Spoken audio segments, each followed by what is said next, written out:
ओम नमः शिवाय. हर हर महादेव. नमस्कार मैत्रिणींनो. उद्या आहे 1 फेब्रुवारी, वार रविवार, आणि या दिवशी आलेली आहे पौर्णिमा. या माघ पौर्णिमेला माघी पौर्णिमा असे देखील म्हणतात. प्रत्येक महिन्यामध्ये पौर्णिमा तिथी ही येत असते आणि प्रत्येक पौर्णिमेचं महत्त्व हे देखील वेगवेगळं असतं. माघ पौर्णिमा आहे तर इतर पौर्णिमेपेक्षा अतिशय महत्त्वाची आणि पवित्र तिथी मानली जाते. तसेच या दिवशी रवी पुष्यामृत योग सुद्धा जुळून येत आहे. त्यामुळे या पौर्णिमेला अनन्यसाधारण महत्त्व असून सर्व देवी देवतांचा वास हा जागृत स्वरूपात पृथ्वी तलावावरती असणार आहे असे म्हटले आहे. तसेच शास्त्रामध्ये असे म्हटले जाते की या दिवशी सर्व देवी देवता पृथ्वीवरती येऊन आशीर्वाद देत असतात. तसेच या दिवशी गंगेमध्ये साक्षात भगवान विष्णू निवास करतात. त्यामुळे पवित्र गंगेवरती स्नान करायला खूप महत्त्व दिले जाते. जर तुम्हाला पवित्र गंगेवरती जाणे शक्य नसेल तर घरच्या अंघोळीच्या पाण्यामध्ये थोडेसे गंगाजल आणि हळद टाकून स्नान करावे. या दिवशी देवी देव लक्ष्मी, नारायण आणि चंद्रदेव यांची पूजा केली जाते. या दिवशी चंद्र 16 कलांनी परिपूर्ण असतो. त्यामुळे या दिवशी ज्या काही सेवा करतो किंवा जे काही उपाय करतो त्याचं आपल्याला 32 पटीने फळ प्राप्त होते असे म्हटले जाते. यासोबतच पितरांच्या शांतीसाठी श्राद्ध, तर्पण आणि पिंडदान देखील या दिवशी केलं जातं, कारण हा दिवस पितरांना देखील समर्पित आहे. या दिवशी पितृ हे पृथ्वीवरती आपल्या वंशजांना भेटण्यासाठी येत असतात. अशा या माघ पौर्णिमेचा प्रारंभ माघ महिन्यातील पौर्णिमा तिथी ही 1 फेब्रुवारी सकाळी 5:52 सुरू होत असून ती तिथी 1 फेब्रुवारीच्या मध्यरात्रीनंतर म्हणजे 2 फेब्रुवारीला रात्री 3:49 समाप्त होत आहे.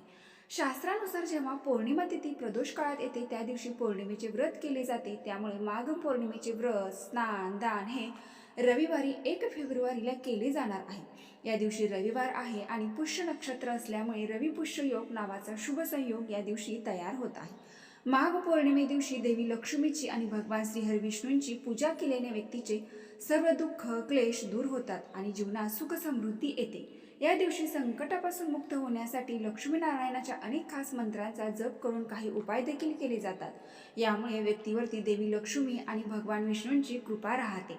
आणि म्हणूनच आज या व्हिडिओमध्ये मी तुम्हाला एक अतिशय प्रभावी असा उपाय सांगणार आहे. उद्या माघ पौर्णिमेच्या दिवशी सकाळीच तुम्हाला उंबरठ्यावरती ही एक वस्तू ठेवायची आहे. ही वस्तू ठेवल्याने आयुष्याचं सोनं हे झाल्याशिवाय राहणार नाही. 7 पिढ्यांचे दारिद्र्य हे नष्ट होऊन कुटुंबाची, मुलाची, पतीची अगदी भरभरून प्रगती होईल.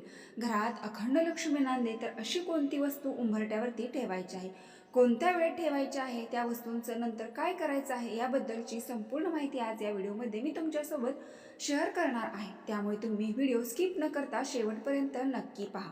नवीन असाल तर सबस्क्राईब करा. आज या व्हिडिओमध्ये मी तुम्हाला जो उपाय सांगणार आहे तर हा उपाय आपल्याला पौर्णिमेच्या दिवशी सकाळीच करायचा आहे. सकाळी 12 वाजण्याच्या अगोदरच आपल्याला ही एक वस्तू आहे तर ती घराच्या उंबरठ्यावरती ठेवायची आहे. आपल्या घराचा उंबरठा हे आपल्या घराचं सर्वस्व असते. तिथूनच आपल्या घरामध्ये देवी देवता वास करतात. तसेच अतिथीसुद्धा तिथूनच आपल्या घरामध्ये प्रवेश करतात आणि महत्त्वाचे म्हणजे तिथूनच आपल्या घरामध्ये लक्ष्मीही येत असते. दिवसातून 7 वेळा माता लक्ष्मी आपल्या घरामध्ये प्रवेश करते असे स्वतः भगवान विष्णूंनी विष्णू पुराणामध्ये सांगितले आहे. आणि पौर्णिमा ही तिथी माता लक्ष्मीला समर्पित आहे. या दिवशी माता लक्ष्मी पृथ्वीवरती भ्रमण करत असते आणि ती आपल्या घरामध्ये 7 वेळा येत असते. म्हणून माता लक्ष्मीने आपल्या घरामध्ये अखंड स्वरूपात वास करावा यासाठी आपल्याला ही एक वस्तू जी आहे तर ती आपल्या घराच्या उंबरठ्यावरती ठेवायची आहे. ज्या घरातील स्त्रिया या पौर्णिमेच्या दिवशी हा उपाय आवर्जून करतात त्या घरामध्ये नेहमी माता लक्ष्मी अखंड वास करते. आपल्याला सर्वांनाच माहीत आहे की आपण दर पौर्णिमेला माता लक्ष्मीचे पूजन करत असतो. त्यामुळे धनप्राप्तीसाठी, लक्ष्मी प्राप्तीसाठी पौर्णिमा हा दिवस अत्यंत महत्त्वाचा आणि शुभ मानला जातो.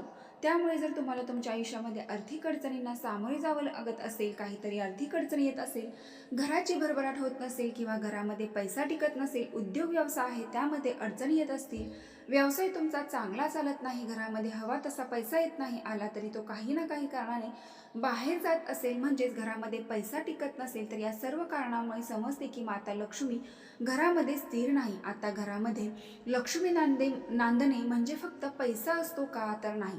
घरामध्ये एक प्रकारची शांती, समृद्धी असणं सुद्धा तितकंच महत्त्वाचं असतं. घरामध्ये एकमेकांमध्ये प्रेम, एकोपा असणे तसेच आनंदाचे वातावरण असणे हे देखील तितकंच गरजेचं असतं आणि यालाच लक्ष्मी नांदणे असे म्हणतात. आपल्याला पैसा तर हवाच, पण त्यासोबतच घरातील वातावरण हे लक्ष्मी स्थिर राहण्यासाठी अनुकूल असणे सुद्धा तितकंच गरजेचं असतं, कारण काही दिवसाचं महत्त्व हे खूप जास्त असतं. आपल्या पूर्ण प्रगतीवर या गोष्टी खूप परिणाम करत असतात. त्यामुळे या दिवशी केलेले उपाय हे कधीच वाया जात नाही. उपाय करण्यापूर्वी तुम्हाला उद्या सकाळी लवकर उठायचं आहे. अगदी तुम्ही ब्रह्ममुहूर्तावरती उठले तरी सुद्धा चालेल. अंघोळीच्या पाण्यामध्ये गंगाजल टाकून तुम्हाला स्नान करायचे आहे. आता तुम्हाला काही कारणाने गंगाजल नाही मिळाले तर चिमूटभर हळद टाकली तरी सुद्धा चालेल आणि त्या पाण्याने स्नान करायचं आहे. स्वच्छ कपडे परिधान करायचे आहेत. यानंतर तांब्याचा कलश घ्यायचा आहे. कलशामध्ये शुद्ध पिण्याचं पाणी भरायचं आहे. एक लाल फूल टाकायचं आहे, लाल चंदन टाकायचं आहे आणि यानंतर सूर्यदेवाला जल अर्पण करायचं आहे. बघा, या पौर्णिमेच्या दिवशी सूर्यदेवाला अर्घ्य देणे अत्यंत शुभ मानले जाते. यामुळे आपल्या कुंडलीतील जे काही दोष आहेत तर ते नष्ट होतात आणि प्रगतीचे मार्गे खुले होतात. म्हणून सूर्यदेवाला जल अर्पण करायचे आहे. यानंतर आपल्या देवघरातील देवांची पूजा तुम्हाला करून घ्यायची आहे. या दिवशी भगवान विष्णू आणि माता लक्ष्मी यांची एकत्रित पूजा केली जाते. देवघरामध्ये धूप दीप अगरबत्ती लावायची आहे आणि यानंतर एक तांब्याचा कलश भरून घ्यायचा आहे. कलशामध्ये तुम्हाला शुद्ध पिण्याचे पाणी भरायचं आहे. त्यामध्ये तुम्हाला थोडीशी हळद जी असते तर ती टाकायची आहे. यानंतर आपल्याला हे हळदीचं पाणी आपल्या घराच्या मुख्य दरवाजाच्या उंबरठ्यावरती, मुख्य दरवाजाच्या बाहेर, घराच्या मुख्य दरवाजावरती शिंपडायचं आहे आणि एक स्वच्छ कपडा घेऊन तुम्हाला ते पुसून काढायचं आहे. यामुळे तिथे असणारी नकारात्मकता ही आपल्या घरामध्ये प्रवेश करत नाही. यानंतर काय करायचं आहे, एका वाटीमध्ये तुम्हाला थोडीशी हळद घ्यायची आहे. त्यामध्ये गंगाजल टाकायचं आहे. गंगाजल नसेल तर गोमूत्र टाका. गोमूत्रही नसेल तर थोडेसे पाणी टाकायचं आहे. त्याची पेस्ट बनवायची आहे आणि उंबरठ्यावरती तुम्हाला ते हळदीचं लेपन करायचं आहे. यानंतर तुम्हाला काय करायचं आहे, एका वाटीमध्ये थोडंसं कुंकू घ्यायचं आहे.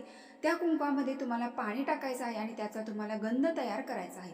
गंध तयार केल्यानंतर तुम्हाला त्या घराच्या मुख्य दरवाजाच्या जो उंबरठा आहे, ज्यावरती आपण हळदीचं लेपन केलं आहे, तर त्यावरती तुम्हाला 8 टिपके काढायचे आहेत.